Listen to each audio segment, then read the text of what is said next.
Hello friends, it's me Doom, and today we're going to be taking a look at how to catch the northern pike at St. Croix, Michigan. And today we're going to be breaking it down into 3 simple steps. Number 1, we're going to be talking about location. Number 2, we're going to be talking about gear. And thirdly, we're going to be talking about the retrieve. So make sure you stick around to the end of the video so you don't miss a single step. If you guys already know how it goes in these videos, go ahead and hit that like button for me, and if you don't, hit that subscribe button so that you can most effectively, most efficiently learn in 3 simple steps how to catch all the species on Fishing Planet. Alright, so today we're going to be going to King of the Green Bay, and that's right over here. We're going to be taking a little hike around this section of the lake, and about right there where those darker trees are. But before we do anything, let's go ahead and buy that license. Why, you ask? Because it's a 20,000 credit fine if you catch anything. That being said, it's $8,000 for a 8,000 credits or whatever it is for a 1-day license. It's a $10,000 trip. So before you make the trip out here, make sure that you've got everything down monetarily. Alright, so this is the starting location here on St. Croix, and we are gonna head back like so. We're gonna take a right at this fork and head around the lake. Blah. I'm a little trouble talking today, apparently. Now, I just happen to have a favorite spot. It's my favorite spot, but you can use it if you'd like. I found this favorite spot by doing some research online where other people's spots are, and then kind of did a week's worth of research on how to simplify the process, how to make it a little bit easier and a little bit more efficient. And so that's what I'm going to be showing you here today. Alright, so we are here. We're going to be stopping where these 2 lily pad things are. Clusters, I suppose they are. And we're going to be going right about to this little rock right here. Now that we know where, well actually first, we're going to be casting out to around this area right here. But before we start doing it, make sure that you are on a cloudy day, because cloudy days happen to be optimal pike time. So, yeah. They don't necessarily like a lot of sun on their back, and since they're mostly stationary throughout the day, bright days and partially cloudy days are kind of a miss. Now, like with most large predatory species, the peak hours are going to be when we catch most of them. So, let's go. Now that we know where to cast and when to cast, let's find out what to cast with. I've kind of optimized my setup here. It's a bit bigger than it needs to be, but I mean, you know, what the hell, right?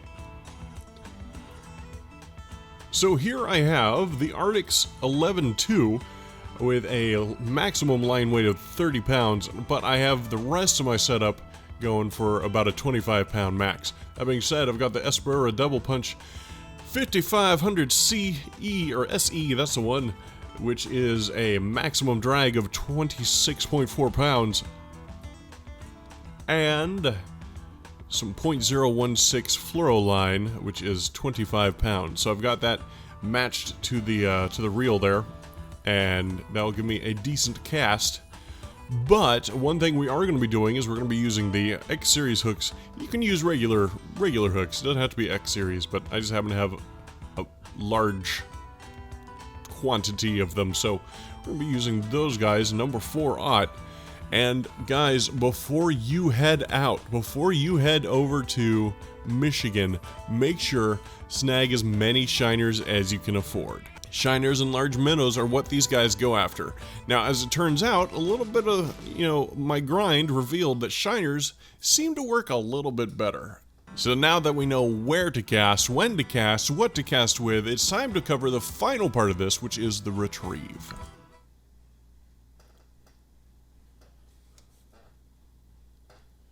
Go ahead and toss it out there, maybe a little bit further back. Yeah, that sounds good. Boop. Now, I've gotten a lot of requests here recently for more float tackle fishing videos. Blah. I'm not necessarily a big fan of float fishing because of this reason. There's a lot of just sitting there. But, fortunately, we don't have to wait too long with this fish species. It's rather aggressive. As long as you know where to cast, they will pop up. Now, one thing I do want to note, and that is, I've had a lot better luck in the morning peak hours versus the afternoon and evening peak hours.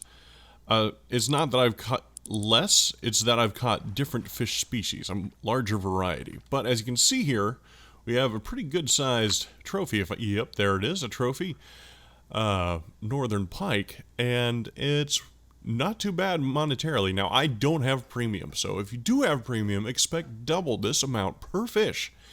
And as you can see, I have a 154-pound keep net, and I can easily fill that, rendering me $10,000. For someone with premium, easily be $20,000 or more. Let's go ahead and catch a few more, just to make sure that this works.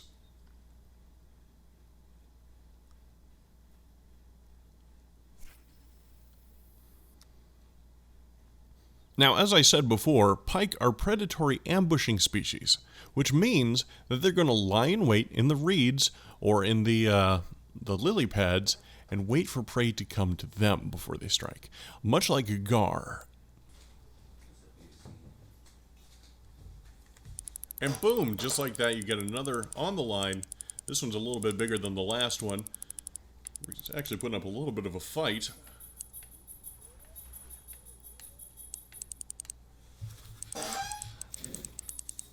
Come here, you. One thing I did forget to mention is I have my line set to about 15 inches. So remember that. When you're fishing this shallow, don't let it rest on the bottom. That's not bad. $1,000 for that fish. And there you go. That's how you catch the northern pike. The trophy northern pike, nonetheless. And I hope you found this enjoyable and informative, but I'm sure you have questions, because questions still remain, such as, for example, now that we know how to catch fish on cloudy days, what about on sunny days, partially cloudy days?